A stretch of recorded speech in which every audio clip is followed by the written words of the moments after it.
Have another hand for Bob and his 24 consecutive years of service.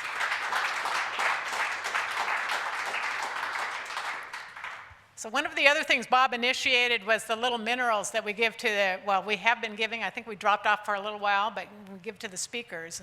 I know when I was VP of speakers, we said thanks, and that was pretty much it. So Bob, I imagine you have plenty of moly samples from Climax and Henderson from your years there, but do you have a moly sample from Cuesta? And I don't know if Bob can see this. I'm looking at the screen here, and he's probably seeing the first page of the talk. But I've got a moly sample from Cuesta. It's a hydrothermal megabreccia, and it says, Dr. Robert J. Camilli, 24 years of service with AGS. So thank you, Bob.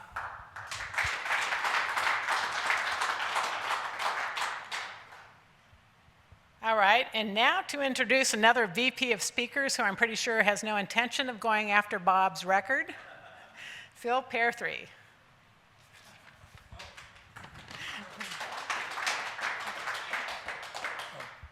You can clap when I've been here 20 years, it'll be. Okay. So it's my pleasure to introduce our speaker for tonight. We've got him down here from Reno, Simon Jowitt. He is the Arthur Brandt Chair of Exploration Geology at the UNR, and as of February, he is the State Director and State Geologist for Nevada. So he's got a lot on his plate. He's a UK native. He had degrees from University of Edinburgh, Canberra School of Mines, and the University of Leicester. Is that how you say it? Leicester. Thank you. I tried. I knew he left some syllables out there. Okay, Leicester. Then he spent 8 years as. So he spent 8 years at Monash University in Australia, and then he was at UNLV for 7-8 years. Yeah. And then he decided it was too warm in Nevada, so he moved in Las Vegas. So he moved north to the University of Nevada, Reno, where he's been there since 2023. His research is on a variety of things related to economic geology, understanding geologic processes, forming mineral deposits, and a lot of different things there. But the other thing and it's going to weave into his talk here, is he's done a lot of work on mineral economics and the global metals sources and supplies and that sort of thing. So it's very pertinent to the current focus on critical minerals and that sort of thing. So without any more ado, and having been VP for programs now for 1.5 years, I cannot imagine doing it for 20 years. So there's to you, Bob.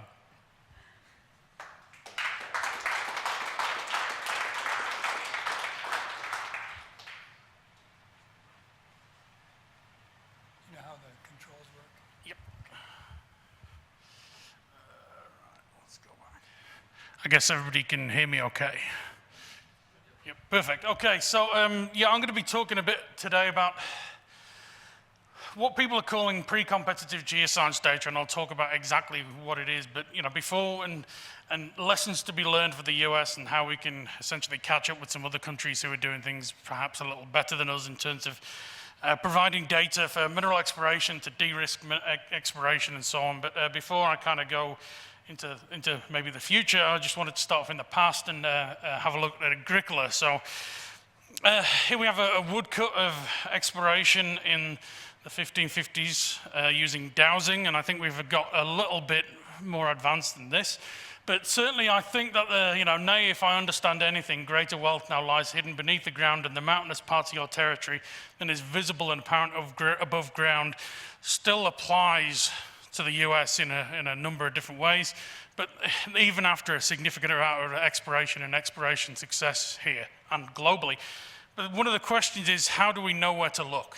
And how do we even start thinking about that? And that's one thing that I want to kind of talk about, especially as it is somewhat pertinent. We've heard a lot of talk from the White House and others about things like this, an executive order, immediate measures to increase American mineral production. But I mean, one of the questions is, how are we actually going to do this? It's all right talking about permitting of mines and things like this, but there's much more to actually increase mineral production than just increasing the speed of permitting in certain areas and for certain commodities and so on. And this is something I could probably have another entire talk about, but since we need to be out of here by 8 o'clock, I believe, I better just keep it to the one topic tonight. But in terms of pre-competitive data, so one of the key programs right now in the US in terms of what we're calling pre-competitive data, and I'll get into what we mean by that term. It's a term commonly used in Australia. It's increasingly being used in Canada and here in the US. But the main program we have across the US is this USGS Earth MRI program, which started in 2019 with an annual budget of $10 million a year to essentially generate publicly accessible geoscience data focused on critical metals and mineral systems in general. We've had enhanced bipartisan infrastructure law funding of an additional $64 million each year. That lasts until 2026, and I'm going to attempt to use this thing here. There we go, lasts to 2026. But the question is, what next? And are we going to just stop funding this effort, or are we actually going to start kind of really moving on and improving what we're doing already? But to give you, if you're not familiar with Earth MRI, I've got some of the details here. The goal of Earth MRI is to improve our knowledge of the geological framework in the US, identify areas that may have the potential to contain undiscovered critical mineral resources. Enhancement of our domestic mineral supply will decrease the nation's reliance on foreign sources of minerals that are fundamental to our security and economy. However, that's a really lofty goal, it's a really good goal, but one of the key things to think about is how do we do this? And what we need to do this is actually just target key areas where we know the research funding is actually going to have an impact. And that's one of the questions here I have about the Earth MRI program, and I've discussed with the USGS is what are we doing here and what impact are we likely to have and how are we going to monitor that impact going forward? The other thing to think about is identifying undiscovered critical metal resources does not equal potential supply and enhanced domestic production. Technical successes are good learning exercises, but they don't necessarily turn into stuff we can dig out of the ground. And this is the crux of the problem. We're making the best of the opportunity we have here, or we're making the best of the funding we have. And if we aren't doing that, how can we ensure that we do that in the future to make sure the funding keeps on coming? But before we get into that, I want to talk about what exactly we mean by this term pre-competitive data. So pre-competitive data is essentially the collection, collation, and integration of basic geoscientific data by government agencies, what we at the Nevada Bureau of Mines and Geology, what people at the Arizona Geological Survey, what the USGS are all doing. More specifically, we're talking about ideally strategic regional geoscientific research that upgrades historic data sets, fills gaps, by acquiring essentially modern geoscientific data at geological province scales. We're talking regional acquisitions of data. Government agencies usually assign priority to generating and upgrading data sets of areas considered to be prospective but underexplored for minerals. And serious mineral exploration has been going on for the US for about 200 years. So one of the questions is, where remains underexplored? And I would say, certainly from a Nevada perspective, most of the country in the US remains underexplored because we haven't had the publicly available data that has encouraged explorers to look in slightly more challenging areas like under shallow cover and areas like this.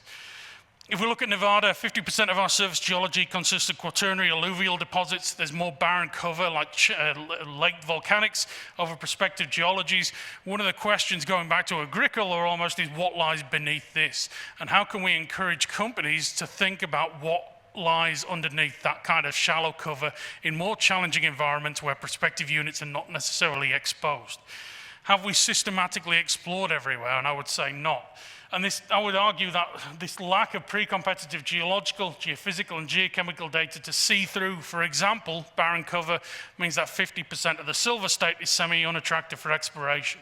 And this is just one example of many where the acquisition of publicly available data can start to encourage explorers to think beyond, well, think in areas that we're actually de-risking by the acquisition of this data. In terms of what data we're thinking about, we're talking about some of the basics, if you like: geological mapping and structural data, geochemical, surface geochemistry, stream and soil sediments, stream and sediments and so on. Lithogeochemistry, so rock geochemistry, geochronology, some isotopic data, and geophysical data, so large scale but high resolution acquisition, aeromag, aerorad, EM data and so on, ideally gravity, but this is a key requirement to understand the subsurface and to start to open up new areas for exploration. There's also a key role for pre-competitive data in the form of sample acquisition, storage, and curation, and I'll talk about that. But also one of the things we need to think about is that, you know, we think about, or I think about mineral exploration a lot, but all of these data sets have multiple uses, multiple stakeholders who would be very interested in them, and we have a role to actually say that, you know, we have these data, let's think about using it in as many ways as possible to make sure we get value for money. We also need to think about best approaches for different regions. The geological information we want in Nevada is going to be very different from the geological information they want in, say, Missouri or Alabama or somewhere like that, where they're thinking about the mineral systems present there. And one of the things to think about right now, especially with the change in federal government, is in the return on investment. You know, we're talking about trying to spend a significant amount of money here.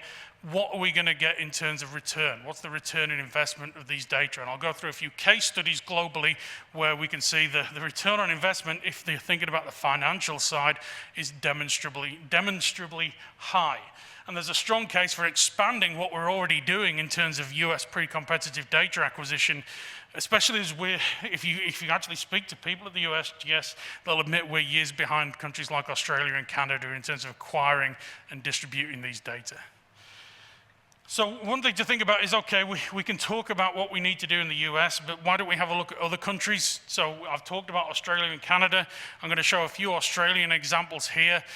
This is Australia's approach to pre-competitive data. They're basically, you know, they're talking long-term data acquisitions. They're not talking 5 years. They're talking about $3.4 billion over 35 years to map Australia's resources. You know, $500 million over the first 10 years. They've already spent $225 million over the past 4 years. It's long-term investment into understanding the geoscience of Australia, principally for mineral exploration and mineral resource development. They're also thinking strategically. They identify where the issues are in their search space and develop them. And the diagram on the right kind of says, well, you know, the current perception is that we've already explored in Australia. The exploration space is mature. How do we actually reset that? Do we need new technology, things like cheap, deep drilling, distal footprints, airborne IP, or do we have a search space reset where essentially we start to look in areas like undercover? We actually build up research and technology communities and build up mineral system concepts to actually further our understanding of mineral systems and how we can identify them during exploration. So anybody who says we found all that we're going to find actually needs to think differently and actually start to reset and work out what data we need to actually improve our chances of success in mineral exploration. And one of the questions is, you know, do we know where issues in the US are? And one of the other questions to think about is, why are the Australian and other governments actually funding this? They're funding this in a simple case because they know they're going to get a good return. It's common knowledge, not just in Australia. I'm going to go through case studies from Canada, Chile, Spain, even the north of Ireland, where significant amounts of money have been spent, but the outcomes of that are invaluable in multiple different ways, especially economic value. And it's not just a case of throwing money at a problem. You need to think about strategic, collaborative, multidisciplinary thinking. Otherwise, you're not going to get the return on investment if you don't actually plan properly. And one of the key things is, you know, does the US have a strategy? This is the diagram that I kind of disseminated around this talk. And what you can see here is this is looking at the overlap or the dovetailing between industry kind of funding and exploration and government funding down here. And this is essentially the foundation of all of a lot of the industry success we see in exploration. But at the bottom there, the Australians would say, well, we need a national mineral exploration strategy. Or even a state exploration strategy. And I know in Nevada we don't have one. I don't know if they have one in Arizona. Where's Phil? I can't see him right now. No, okay. And we certainly I don't think have one at the USGS level. And this is the foundation of everything we think, because if we actually start to acquire data sets, they need to fit into some sort of strategy. Otherwise, you know, to be effective, in other words.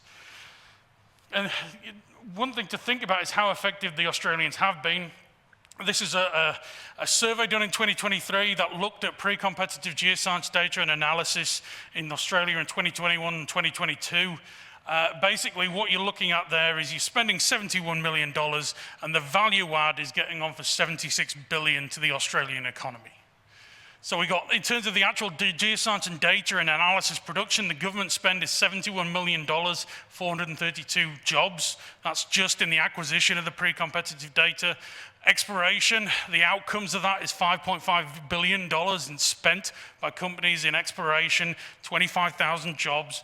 And then if you look at the resource extraction, the discovery success that comes from your spending of that money, you're talking $7.5 billion and about 55,000 jobs. And this is just one example of the data, they produced in Australia, used in resource exploration, and effectively the resource extraction, the value add to the economy.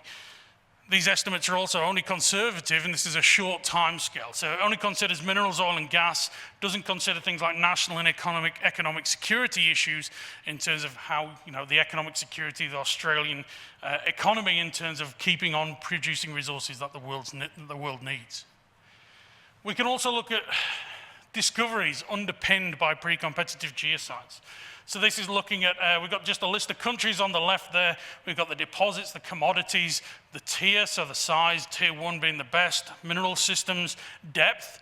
One of the things is that some of these deposits are pretty shallow, but they're also probably in areas that are 30-meter deep mineralization. If you don't have that pre-competitive geophysics, even that shallow cover in that area may well put you off from exploring.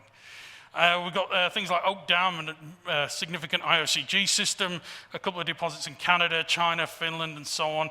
This demonstrates the value in terms of discovery of having that publicly available geoscience data. And it's not just Australia. The Canadians have also compiled a list. This is 1970 to 2010. All of these are deposits and significant prospects in which government geoscience played a significant role. And this is since 1970 through to 2010, and there's undoubtedly much more added to this list as we go on. The one thing to think about, though, is that in Australia and Canada, they're already building on a significantly developed baseline. So these are the typical data that are available in Australia if you're doing mineral exploration and you want publicly available geoscientific information. You've already got national surface geology at 1 to 1 million scale, but obviously there's going to be far more detailed geological mapping out there. The entire country has been covered by radiometrics, magnetics, and gravity, so you've got really detailed geophysical data. Electromagnetics, they're still rolling out. Magnetotellurics, surface geochemistry for the entire continent, and heavy minerals in a number of places as well. All of these data sets represent investment that the Australian government has taken because they recognize the value of it for mineral exploration, because of those returns on investments that I mentioned before. If you looked at maps of the similar coverage in the US, do you think we'd be anywhere close? The answer is we're starting to get there, but we have a long way to go. And some of these data sets I don't think we've even thought about just right now. Key thing is, though, this is also all freely available. So anybody who wants to do mineral exploration in Australia, this is where you start, because these data sets are available, they're very easy to access, they're very easy to use, and so on. And this is just some of the areas that essentially, this is since 2016 to 2023, this is showing areas where essentially government geoscience has opened up new exploration. So, all of these areas throughout Western Australia, the Northern Territory and so on, they've been looking for various commodities which are listed in the top right.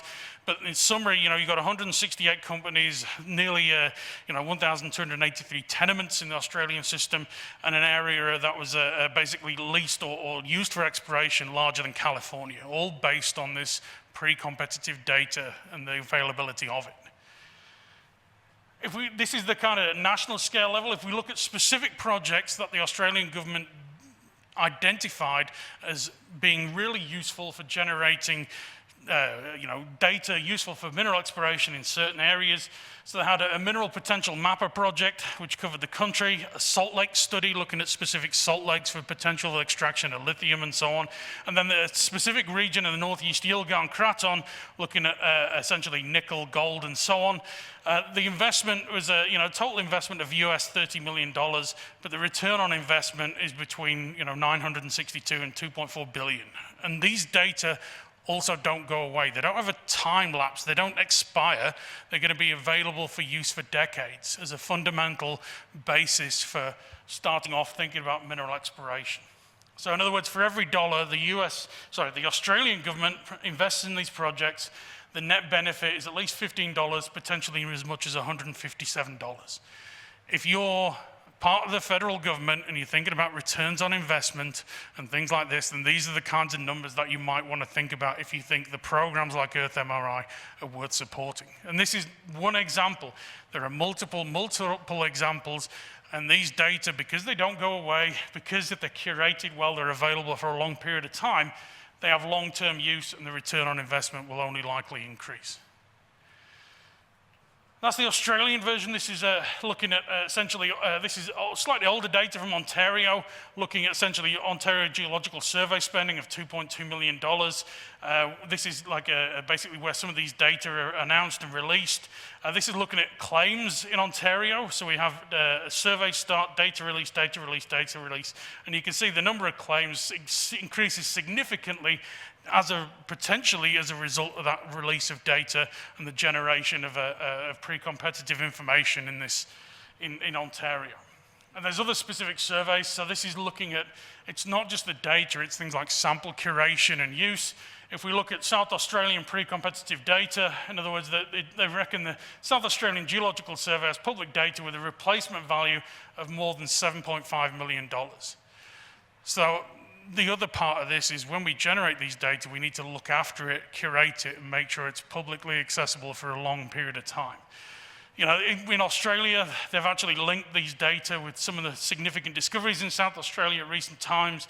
Oak Dam, Curapatina, Olympic Dam, all supported by freely available geoscientific data generated by either the South Australian or the Geological Survey or Geoscience Australia. And this is where that kind of long-term benefit piece comes in.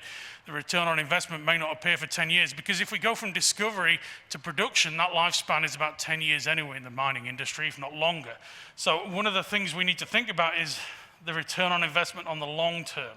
How often do people in this room use legacy data when they're thinking about mineral exploration or understanding mineral systems? It's pretty frequent. We all go back to old reports and so on, and this is the type of stuff we're going to go back to in, say, 20 or 30 years if we continue to generate the data that are being produced by Earth MRI and so on.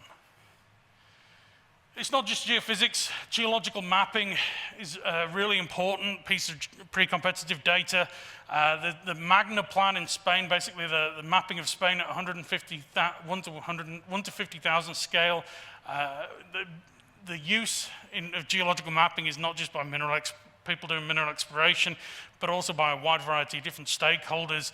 But again, if you look at the return on investment, 165 million euros, 7.9 billion euros returned. Clear demonstration of the value of geological mapping. Chile, they basically aim to provide basic geology, geochemistry, and geophysics for most of Chile over 10 years. They provided $6 million a year, which is half the original request. But even that lack of investment means contrasts with every dollar you spend on this is likely to have generated $11.50 in government tax revenues from mining alone, never mind all those other benefits. And there's a really good AGI report that just came out. Dick Berg and Jim Folds edited it on the value of geological mapping in the US. And I've got a few little bits and pieces of information here. So, the geological mapping in the US generated $4.3 billion in savings, like better location of industrial and waste sites. 7 million geological maps were downloaded between 1994 and 2019. Every dollar you invest in geological mapping in this country returns $7 to $10. So in other words, if you spent $2 billion mapping the country, you're going to get $20 billion in value after. And that value is just going to continue to accrue as more and more people use these data. And this is all freely available. You can download this report from AGI, and it's well worth a look if you're interested in how we use geological mapping and the impact of it. And even, if we think about kind of smaller areas, this is the TELUS surveys in the north of Ireland that was undertaken between 2004 and 2013 to try and stimulate the economy of this part of the world in the main. Geophysical, geochemical sampling provided essential geological information to plan and manage development in this area which obviously had a number of troubles over the years. But it also looked at things like the environmental well-being of the north of Ireland. And this is the kind of coverage. We have essentially regional geochemical sampling. You can see on the right geophysical coverage over the entirety of north of Ireland and quite a lot of geological mapping. In terms of the impact on the minerals industry, on the left we have claims before the advent of this survey. On the right we have claims on the right. We have 70% of the area covered staked by claims and tenements. And this is this is direct evidence that the availability of these data starts to actually generate interest in mineral exploration. But it's not just mineral exploration. They also had environmental geochemical baselines. The soil sampling they did actually informed agriculture in terms of identifying things like trace element deficiencies in farms and soils. They had a look at toxic elements in soils and streams, stream water chemistry, landfill plumes, wetland ecology. All of these data, all of this information came from essentially the same data sets. And that's why when we're talking about the data we're generating from, as the USGS, as the Nevada Bureau of Mines and Geology, we need to enable access to this information and explain to people how they can use it. Because mineral exploration is one of the main aims here, but it's not the only outcome that you can get from the data that we provide by generating this pre-competitive data. We need to remember that, and any data we produce, we need to advertise and communicate use elsewhere. And we also need to think about what other data other groups are generating. So the geothermal industry is generating a lot of their own pre-competitive data that is probably going to be useful for mineral exploration. We just need to think about having a look at that data, using that data, and how we can use it. But the last point here is, if you actually generate these data, spend this money, and you don't publicize it, and you don't make it accessible, then that data is essentially pointless. It will sit somewhere, it will molder, and nobody will actually use it. So a few things to kind of think about. We need to think strategically and collaboratively and regionally in terms of what we want to do. The USGS has a big role in this, but geology doesn't stop at state borders, so it's beholden on us as geological surveys and maybe as state geologists. So I'm looking at Phil to actually work together and actually generate kind of strategies where we can work together, cooperate, and make sure that, if we're doing something down by the Arizona border and you guys are doing something by our border, then, maybe we should work together and develop strategies to actually have better outcomes all around. We may need to keep on talking about critical metals and minerals, but we also need to realize that they're not the only thing in the game. If you talk to a policymaker about critical metals and minerals, you're more likely to get funding, but we all know that that data can also be used for base and precious metals as well. We need to think about impact and how we measure it. How do we determine the success of programs like Earth MRI? Who's using our data? How are they using it? What sort of outcomes are there? What sort of successes are people having? And things like just looking at monitoring data downloads, changes in claims and so on. All of this is crucial for monitoring how people are using our data and whether we're producing the best data possible. And if we're not, we need to think about what sort of approaches we need to generate those data. And all of this is especially crucial given the current federal focus on cost effectiveness. If we don't have that in the back of our mind right now, then it's likely that our programs might be on the chopping block next. So things to think about: what key knowledge and data gaps do we have on state, regional, and national basis? What should we be targeting? How can we avoid piecemeal and non-strategic approaches? How can we communicate better between the USGS and states, between individual states? How can we have basically less opacity and siloing on decision-making and ranking? And we have our opportunity as geoscientists producing publicly available data to produce our worth to the nation and get more funding and support so we can do more work. To do that, we need to make sure we get the best data, the most impactful data, and that we understand the impact of these data through actually looking at who's using it, what they're using it for, how long are they using it, and so on. And we need to think big, and this is, again, where the Australians are ahead of us. This is what the Australians want to do by 2060. I haven't heard anybody think about or talk about what they want the US geoscientific community to do by 2060, but this is what the scope of what Australia is thinking about. They want resource potential maps for all of their critical minerals and strategic materials. They want 12 multi-commodity looks at mineral systems. They want to map all of Australia's groundwater systems, probably use that groundwater for mineral exploration by looking at the chemistry of the groundwater, and they want to complete Australia-wide geoscience data sets. We need to think this way. We need people at the USGS to also start to think this way and to say, well, this is what we want to do. This is very bold and very ambitious, but I also have no doubt the Australians are going to do this because they have a good record in this area already, and we need to start developing this record. We also need to start developing what you might call value propositions. So, in other words, what you're going to say if you want to do, like this is again in a South Australian program, a total spend of $56 million, but what they got out was $700 million in mineral exploration, $2.4 billion in revenues. We need to think about actually saying, well, if you spend this money, this is what you're going to get back, and what we understand you'll get back from multiple case studies globally that have done similar things elsewhere. I know there's a lot of money talk in this geology talk, but we are economic geologists, and there is quite a lot of economics involved in actually emphasizing the value of what we do. Similarly, this is looking at West Australia's exploration incentive scheme. Every $1 million you spend gets $23.7 million in benefit to the state. And in states like Nevada, where we have a lot of mining and we talk about diversifying the economy, those figures should be thought about when we're actually thinking about what we're doing. I mean, coming from Las Vegas, how much does a baseball stadium cost versus actually generating geoscientific data for the entire state? I'm not going to get too political in this talk, though. One thing is, how do we actually measure the impact of what we're doing now? How do we learn from that?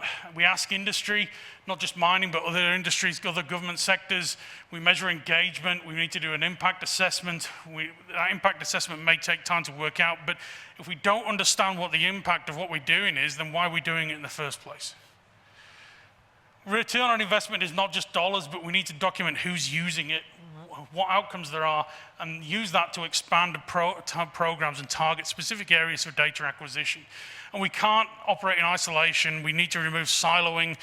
Generated data sets that we have multiple uses for multiple stakeholders. And going back to that point I made before, we need to make these data public and accessible as best as possible, rather than burying them on a website where nobody can actually find them.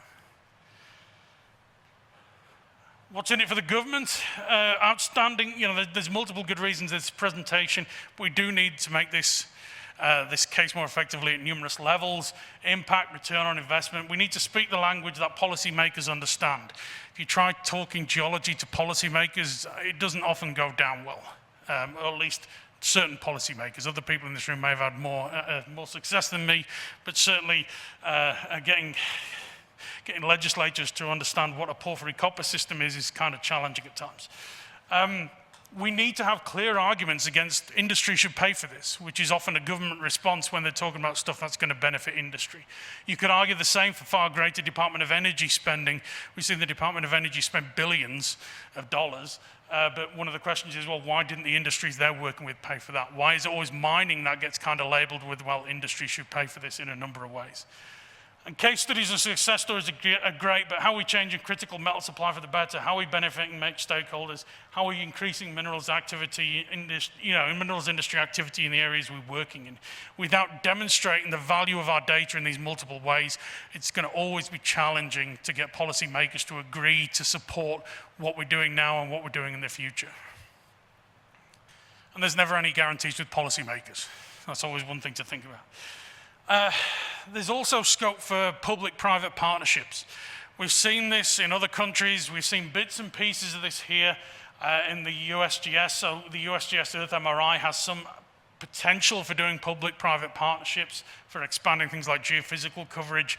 But in Western Australia, and I'll talk about this shortly, they actually have essentially cost-sharing schemes for specific drilling projects. So if you're an explorer working in Western Australia, you want to do a drilling project that you think is maybe a bit risky, you can go 50-50 with the government. The government will fund that drilling project. The data are required to be made available publicly after a period of confidentiality, but it does mean that you have money that you wouldn't otherwise have to maybe do some drilling or some exploration that you wouldn't have thought of or wouldn't want to because you considered it too risky.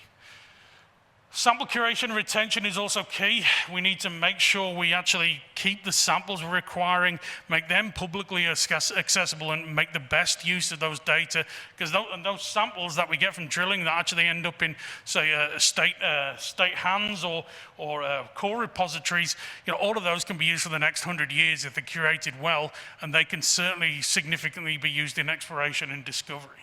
And we have one example of this in the US. The NURI samples from the uranium exploration surveys done, I think, in the 60s and 70s, those samples were reanalyzed in the 2010s, and those samples still remain in USGS hands in many ways, so now we can think about other ways to actually use the same samples from the same surveys in different ways to enhance their value. So one example is, this is Nevada. This is the quadrangle index map showing where we have NURI data. So anything that all of these samples, all of these areas in the middle of the state are essentially covered during that uranium exploration stream and sediment sampling campaign. This is just an example of the Winnemucca quadrangle. We've got 700 samples here. These samples still remain in USGS hands and still could be used for further data analysis. What companies are thinking about now is they're moving into indicator mineral work for porphyry copper systems using the chemistry of indicators. The core splits from all of these remain accessible. So in theory, you could start thinking about, well, let's do some indicator mineral work on these core splits at the USGS layers. Instead of just looking at bulk chemistry, actually start to get a bit more advanced in the way we're thinking about exploration. This is just one quadrangle in number in Nevada, and there's many, many other quadrangles like this where the samples still remain in USGS hands in safe storage and can be used in the future. And this is one example of many where the retention of those samples is crucial. And this is just looking at, again, in Australia, we might have to think, in an ideal world in the US, we would think about exploration incentive schemes. So co-funded grant programs. In the bottom right here, you can see you've got co-funded exploration drilling, co-funded geophysical acquisition, co-funded even energy analysis for things like geothermal, oil and gas, and so on. We need to think about, well, these schemes work really well in Australia, but which of them are actually going to fly in the US? Which of them are going to be acceptable here and so on? But also we need to think about the value add to these potential schemes and rolling them out here. So this is just 1 year of, this is the co-funded exploration drilling in Western Australia in 2016 to 2017, 48 individual projects where the government went half and half on drilling programs.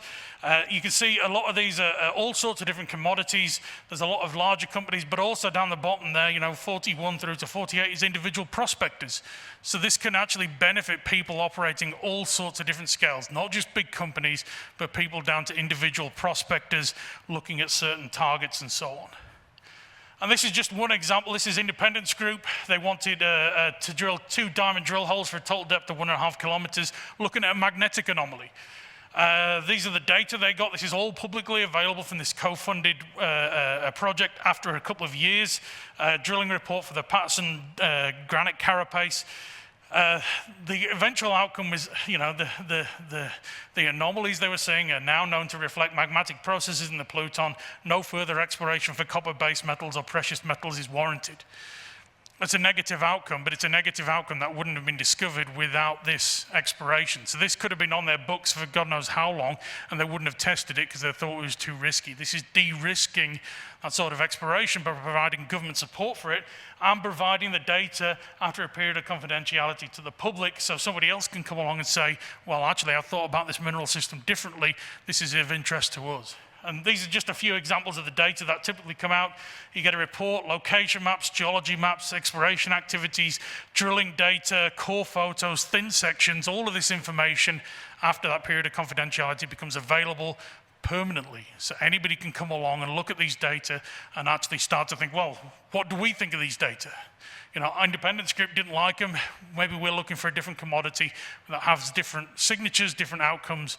And you know, this is where that data curation and accessibility comes in, because anybody in this room can go to the Western Australian Survey website and just download these data really easily. And this is just, you know, you can company mineral drill hole and surface geochemistry database, over 3 million historic drill holes, 11 million surface samples. You know, these are the volumes of data that the minerals industry generates here in Arizona, next door in Nevada, but typically doesn't get captured and doesn't get made publicly available. Yes, we may need some different approaches to do this, certainly need more space to store samples and the like, but these are the kind of things that we can think about that have definite positive outcomes for mineral exploration, for the acquisition and publication and dissemination of geophysical and geological information and so on. And you know, I would argue that even though we probably won't make core data, other samples, you know, the curation and dissemination of that, and you know, a legal requirement. So in Nevada, if you're drilling for geothermal and oil and gas, you have to give us the survey, the core and clippings, cuttings from those drills, so we can make them publicly available. But there's far more mineral exploration samples that are lost because a company finishes drilling, then eventually, you know, just dumps the samples because they've finished that project. What we need, ideally, is things like this. So this is looking at, basically, this is Perth, Australia's biggest and newest drill core facility. You know, samples dating back to the 1890s, but kind of more importantly, on the right here is the South Australian version, home to 7.5 million meters of drill core and cuttings and 8,000 other rock samples. If you have that sort of repository on your hands that's publicly available, that's a huge resource for people to go along, think about, well, I know this drill hole is drilled here. I'm interested in this area. What can I actually go and look at the drill core? Yes. Can you go and sample it? Yes. Is there already data available, like the National Virtual Core Library? So you can already go online, see images, see hyperspectral characterization. This is why Australia is 20 years ahead of us, because they're thinking of this sort of investment, and this investment has definite returns on their industry for their mineral exploration and so on. And this is one example I'm not going to go into, but if anybody's interested, I can provide the details. This is a discovery of heavy mineralization, so essentially titanium in South Australia. A company went along, looked at drilling samples from a 1991 drilling campaign that were kept at the core library. They actually looked at the mineralization, realized what they were, and started following up in that area and discovered a significant resource of titanium. So this is, again, another example of, in this case, just curation of samples and making information available directly benefits mineral exploration. And this is just, again, another example of how basically, you know, mineral explorers in Western Australia must report on their projects each year. After a period of confidentiality, they're made available to the public, called open file reports, that anybody can access anybody can access them and then actually reconsider what's going on in terms of certain areas and so on. So this is just the data dissemination side that we also need to improve. It's not just good to generate data, we need to get it out there, make sure everybody knows how they can access it and how they can use it. A few other things to think about. We need to stop reinventing the wheel. We need to have some sort of process whereby company data and the samples can become public after a period of confidentiality, or even just from donated samples and so on. Western Australia and British Columbia are two good examples where mineral explorers are required to report on exploration projects. Those reports made available after a period of confidentiality. We might ideally have a similar system here in the US, maybe on a state-by-state basis, but also that requires better support. There's no point offering to curate samples if you've got nowhere to store them and if they get lost. We have a decent size, core facility in Reno for the survey, but compared to some of the Australian facilities, even the smallest state in Australia, Tasmania, has a way bigger core repository than we do, and it's way better equipped. And this is in one of the states in Nevada that's considered one of the best places in the world to do mineral exploration. We'd be far better and probably get number one in those rankings, sorry, Arizona, but number one in those rankings each year if we had facilities like they have in Australia. There's a few things to think about. Certainly we need to remember there's a lead-in time. Benefits of data collected today may not be realized for 10 years, but that doesn't mean we shouldn't generate those data right now. We need to get words out there and inform people of what we're doing. We actually had a survey, we do an exploration survey every 2 years in Nevada. You know, we asked, how aware are you of pre-competitive geological, geophysical, and geochemical data for Nevada from the USGS, from us and other sources? And please rate how easy it is to access these data. More than 50% of respondents from the minerals industry said it's either challenging or it's neutral, which is not showing we're not very good at getting data out there and we need to improve. There's no point spending money to generate data if those data are not accessible and publicized. And even if we can just talk to people about how we can best use those data, if we learn about best practice from elsewhere and so on. So, a few final thoughts. You know, you've heard a lot of thoughts from me tonight, so I'll keep this short. I think we need to be strategic. I think we need to learn from the best and learn from industry. Industry are the people who use the data we're producing. We need to learn from them how they're using it, why they're using it, what they think could be improved, and use that in our kind of strategic thinking. We need to think about impacts beyond mineral exploration. We definitely need to stop reinventing the wheel and spending money over and over in the same areas. We need to be communicative and collaborative and not competitive. You know, I don't want to compete with Arizona, not just because we'll win, but come on, I have to say that. There's mutual benefits in a lot of areas for collaboration. Why don't we grow the pie instead of trying to argue over single slices? We should collaborate with each other. We should collaborate with the USGS more. We should tell each other what we're doing and why we're doing it and how that dovetails in with things that other states and the USGS are doing. Because otherwise we just end up doing things in the same areas in the same time, and for, you know, maybe for different reasons, but all the data can be used in variable ways. We need to highlight the results. We need to get news out there. We need to learn what is working well, what is not. Identify region and mineral system specific approaches that will benefit, benefit certain people looking for certain mineral systems and so on. But also we need to determine and understand the impact of the data at numerous scales. Who's benefiting, who's using our data, how are they using it, and how can we improve that by making the data better, more readily accessible, and so on. And that's all I've got. I mean, that's quite a lot of information to go through. If anybody has any questions now, I'll happily answer them. If anybody wants a copy of this presentation, I'll happily share it. I can share all the links to all the associated data if anybody wants that as well. Send me an email. And just lastly, thank you for the opportunity to talk to you tonight.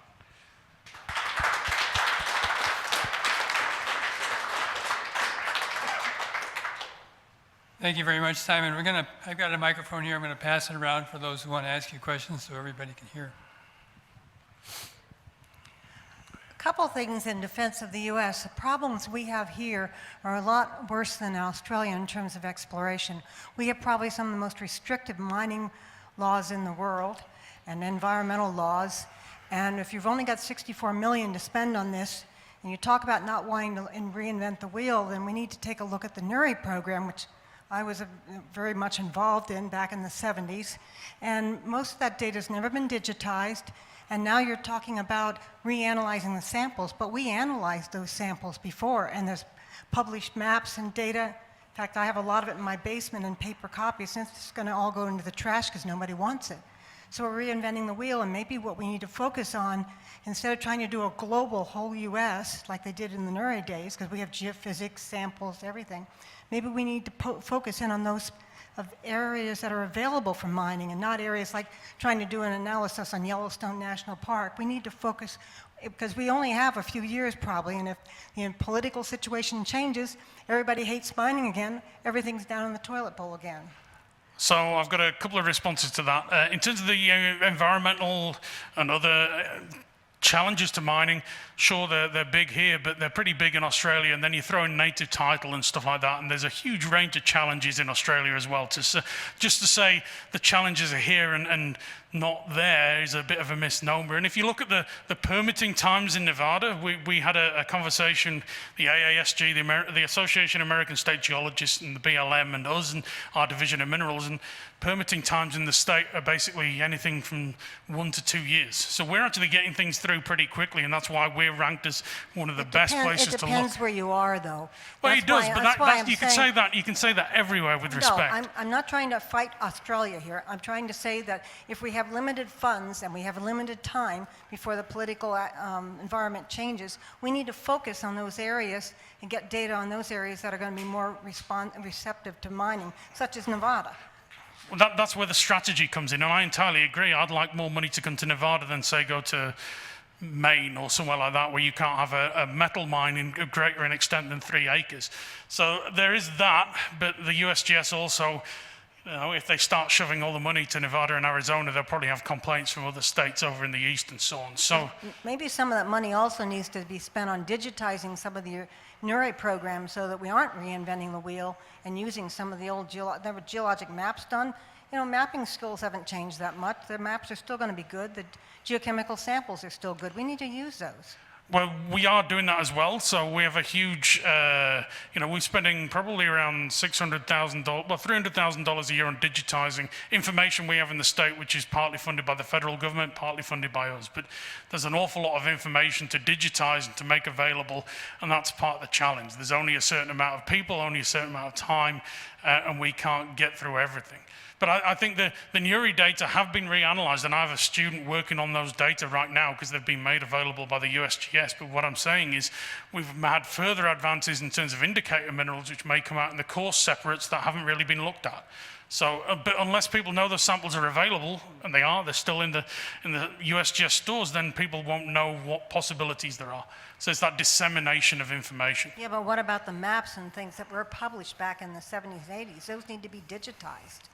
Well, that's a conversation for the USGS, because we can digitize what we have on hand, but if there are those maps out there, then I suspect some of them may well have been digitized, but they're just not available because the USGS website is, pardon my language, crap. Yeah, I agree.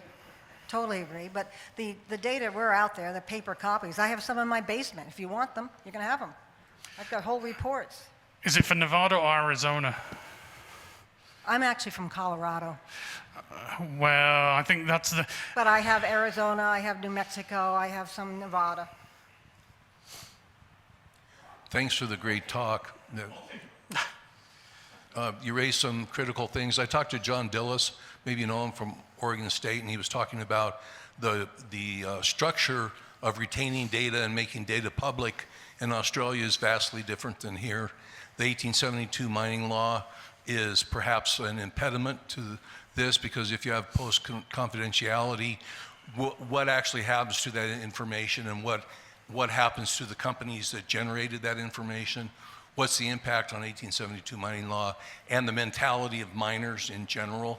So it's kind of two different tracks there. And then the other thing, Navajo Nation, for example, and the Tohono Nation, to name two, they're moving towards an attitude of being custodial about data that's been generated on their reservations, and so you need memorandums of understanding to pursue that and to negotiate. So my question to you is, because that's there are like over 25 federally recognized tribes in a state like Arizona, how do you navigate through the mentality of the reservations that want to keep their data separate and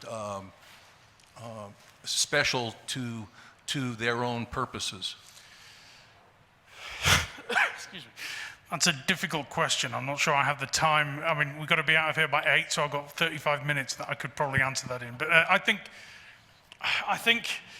part of it's a difficult one, and they have similar issues with native title in Australia and also in Canada. And I think part of it is just having open and honest conversations and saying that we'll be happy to spend money to acquire data on your area, on your reservation, but it needs to be made publicly available. But also think of all these other benefits from the data you have. And certainly, I know some of the groups in Nevada are kind of open because they understand that, you know, the geophysical data can, for example, help them identify water resources and things like this. So it's a kind of a quid pro quo argument. If you let us release the data publicly or retain it publicly after a period of confidentiality, then release it, and you know, then we can generate these data, we'll spend the money, and you can get the benefits and learn whatever you want from it. So I think these are not easy conversations, given that there's a degree of mistrust in certain circumstances, but I think they're conversations that we need to have more of and explain the multiple uses of these data that could benefit everybody once they've been generated. I don't have an answer, but they're the kind of approaches I would think about. What do you see as the impact on the 1872 mining law? I think we're seeing multiple challenges and multiple ways to that law, and I think we need to think about how we can revise it for the benefit of all concerned. But I don't have an answer to that because there's a number of people who would like to keep things the way they are. There's questions over, for example, whether you can dump mine waste on active claims and therefore negate any value of those claims themselves. There's an awful lot of legal stuff that's going on as a result of that law, some of which is positive, some of which is negative. So I don't know what to do about that law, but I will say that most of the countries have had revisions to their mining law since they were enacted, and we haven't. I'm not suggesting how we can do that, but we certainly need to have conversations about it.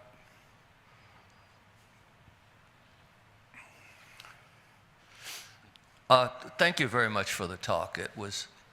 I have a headache. It's mind-blowing. A headache in a good way, right? In a good way. I'm working on the Earth MRI program, and in the Southwest, specifically on alkaline intrusives and rare earth element. And I've got the strange mission of getting Mexico to upgrade their data in comparison to what's collected in the US. Mm-hmm. Now, I was particularly interested in your strategy discussion because New Mexico, Texas, and then Mexico, they're very different in their permitting and other strategies. So how do you get them talking together? Are there examples of, I know Phil was nodding his head when he said the states need a strategy, but when their permissions are so different, how do you get people talking strategy? Do you have an example? I think one of the things there is to not just include, say, the geological survey organizations, but also the people involved in permitting. So we have a really good relationship with the Nevada Division of Minerals, who are the permitting people in the state, as well as the Division of Environmental Protection. So we have, we work closely with those people. We know them. I can call somebody up in either organization and have a conversation with them. And so if we can do that, if Utah could do that, if Arizona could do that, and then we could all come together and say, well, there's opportunities here to actually really get really good data sets for all three states that would benefit all of us. How can we actually do this and work together? And I think that it's almost having personal networking relationships and then broadening that out so you meet the other people from the other states, learn how the other side operates, and then work together to actually. Because I know, for example, if Utah, Nevada, and Arizona all went together to the federal government and said, we have a conjoined plan here to actually really stimulate mineral exploration in these states, the federal government would listen more than if it was just me with my English accent trying to ask for money. Right. I mean, I might be effective because I have an English accent, but... Thank you.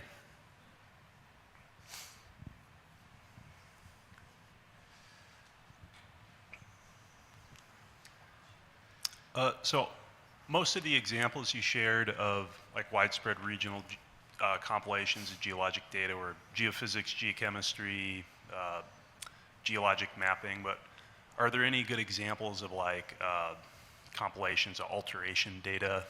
And then second kind of related question, kind of related to what we were talking about earlier, are there other examples of, large scale compilation of information contained in documents and text.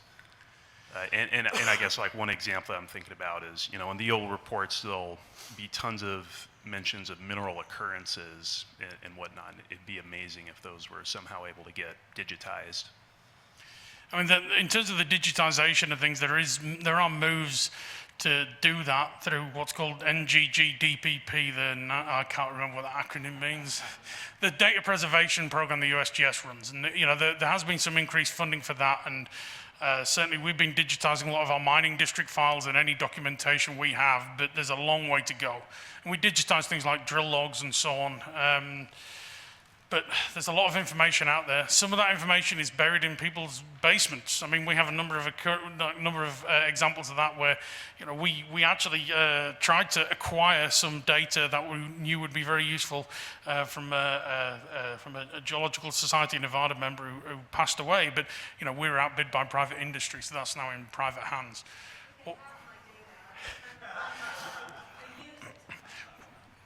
Maybe send me an email and I'll send a courier around and we'll clear your basement out. So. And what was the first part of your question, sorry? Oh, alteration. Like, are there any, like maybe in other countries where of large-scale alteration compilation? Yeah, so all of the drill core that's in core repositories in Australia is hyperspectrally scanned, and it's all publicly available. So you can actually go on and look at not just the drill core logs, the drill core photos, but also the alteration mineralogy from specific drill holes relating to a huge variety of different mineral systems. We have a federal appropriation request to get something going like that in Nevada. We don't have the same drill core facilities, but we could open it up to other states and actually start to make those data publicly available for what we have. But that depends on whether the federal government likes our request or not. So there's good examples out there. We can improve and we can learn from who's doing the best work, I think.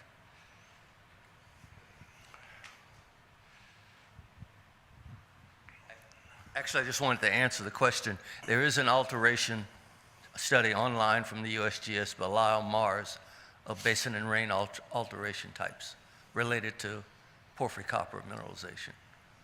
But it's really bulky. But it is there.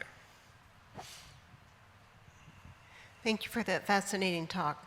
I get the feeling that the data collection is benefited by a compulsory aspect, especially in Australia.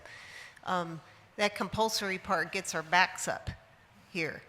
But there's plenty of people and companies that have data that they would willingly share. For example, I don't know how many of you all have used the digitized historical reports that Niall Nemeth digitized, one scan at a time of our historical districts here. This is a total treasure trove. Where did this stuff come from? It came from, okay, correct me if I'm wrong, but I think people were cleaning out their banker boxes and cleaning out they were moving to the senior home or whatever, and they cleaned out their banker boxes and they gave them to Niall. And who knows if they actually had permission from their company to take that data when they left the project. They had their own personal maps and whatnot. But we have all benefited tremendously by that archive. So we love it. But did somebody force us to do it? No, it was voluntarily given. And I think there's tremendous data that's out there ready to be given. 1 year is not enough time. That's hardly a budget cycle. We just barely got, in 1 year, you barely got permission to do your drilling program, and then trying to ingest what it means or how that impacts you on the extended regional area, that's simply not enough time. So whether it's 1 year or 5 years, but still that compulsory nature of it kind of gets people's backs up here, I think. I mean, that's fair enough, but I'm not saying we should make it compulsory here, but what I want is the space to store anything that people want to give us. Because at the moment, we're at full capacity. If somebody said, here, we've got this really interesting drill core from this project that we want to donate to you, we might have to say no. I mean, if it's If it's geothermal and oil or gas, as statutes, with the statutory body that needs to take those in, that's a definite. But if people say, well, we've got all this drill core from this exploration project that, happened 50 years ago and it's all mined out now, but it's really interesting, or even from the stuff that we're just kind of abandoning this project or whatever, we just don't have the space because we haven't had the investment to actually store things and curate things in a way that'll make those samples or even those data, paper copies of whatever. We need to make sure that they're accessible, they're scanned, they're accessioned and all of that. Otherwise, they end up as a pile of paper or a pile of rocks in a corner, and that's not accessible to anybody. So I'm not saying we should make this compulsory. I'm saying I need the space to actually store anything that people wants to give us that has value, and that's a real challenge. And I think, I'm not putting words in Phil's mouth, but I think Phil would probably agree with that entirely.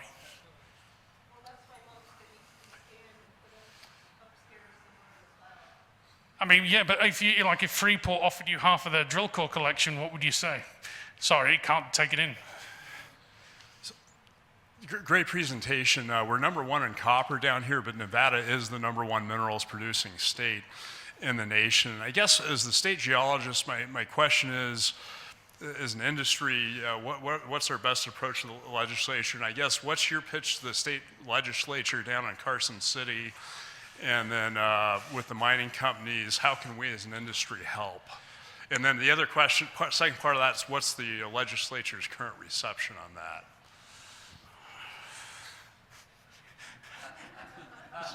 They're meeting right now to discuss my budget, so I don't know how much I can say. But I would say that, we've been talking about diversifying the economy away from gambling in the state for years. And one of the really obvious ways of doing that is increasing mineral exploration success and actually thinking about having more than just mining in the state. We're thinking about it in lithium, but for the last 30 years we looked for Carlin-style gold. And now all of a sudden we're looking for epithermal because Anglo Gold Ashanti are doing really well down at Silicon, and we should be looking for half a dozen other things because the state is underexplored and we don't know enough about the mineral systems in the state to effectively explore for them and to know what to look for. So I would say to people in Carson City, if you give me $100 million, I can guarantee-ish, within certain odds, because this is Vegas and Reno, that return on investment, if we spend it wisely and strategically, will be at least 10 times, if not 15 to 20 times. It'll diversify the economy. If we do it right and have entire supply chain approaches and build up with other states, then all of a sudden we could be a real, it could be a game changer for our economy in terms of moving away from the reliance on gambling. But then they'd probably go, we mine in this state? There's a lot of, it's just that lack of awareness. I had, down at UNLV, I had fourth-year geology students who didn't realize we mined anything in the state when I started there. So it's a challenge. And it's all about communicating and engaging and making sure people understand that, you're not promising the world, but you are promising that these data have multiple uses, multiple returns on investment, and they're good value for money. They're better odds than you get on the roulette table. Thanks for that response. I'm going to ask a bit of a follow-up here, and you probably don't need to respond to it, but take every student at Nevada in Reno took a Nevada Constitution test, and as part of that, you learned about the Sagebrush Rebellion, and the actual state borders of Nevada extend to the Sierra Crest under that interpretation of the Enabling Act. So have you considered expanding your horizons to expand your exploration out to the Sierra Crest to include some of the rare earth properties and just 15 miles outside the border? So you're saying we should invade California? It's a part of the Nevada Enabling Act. It was a Supreme Court decision. It's worth revisiting. What I will say, and Jim Folds, the previous state geologist, used to love saying this, if you actually look at GPS motions in Nevada, we're the fastest growing state. We're expanding each year by about 1 or 2 football fields. So, if you buy real estate in Nevada over 1 million years or so, it might become far more valuable. Sierra Crest is moving with Nevada. Damn it. Well, thanks, Simon. That's wonderful. Thanks for all the questions. I wanted one commentary as the state geologist of Arizona, but I think Simon had the numbers up for the National Geologic Geophysical Data Preservation Program. data preservation, and it was a baseline budget of 10 or 11 million, and then with one of the bipartisan infrastructure law, it was increased to 64 million for 5 years or whatever. We would make, the state geologists would make a strong case, I think Simon did, that that's not very much money for the U.S. government to invest in making data much more available, and the kind of the economic benefits that could come, that do come from that and could come from it, to keep that higher level of funding would be pretty awesome. So, you know, feel free to reach out to your senators and U.S. senators and representatives.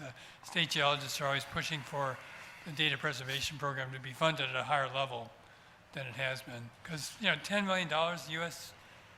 And that's $10 million for the entirety of the country. Yeah, that's You know, US. this is where I kind of point out that Australian plan thinking about 2060, and we're thinking about 2 years' time when our funding drops to $10 million for Earth MRI and stuff like that. Yeah, it really is a pittance. So, well, thank you very much, Simon. We have, as Ann said, we have a mineral specimen. This is wolfenite from the Red Cloud Mine in western Arizona, and it's got your name on it and everything. So. Very nice. That'll go on my desk. Although All right. I'll have to say it's from Nevada and Arizona. Thank you very Anyway, much. thank you for the opportunity.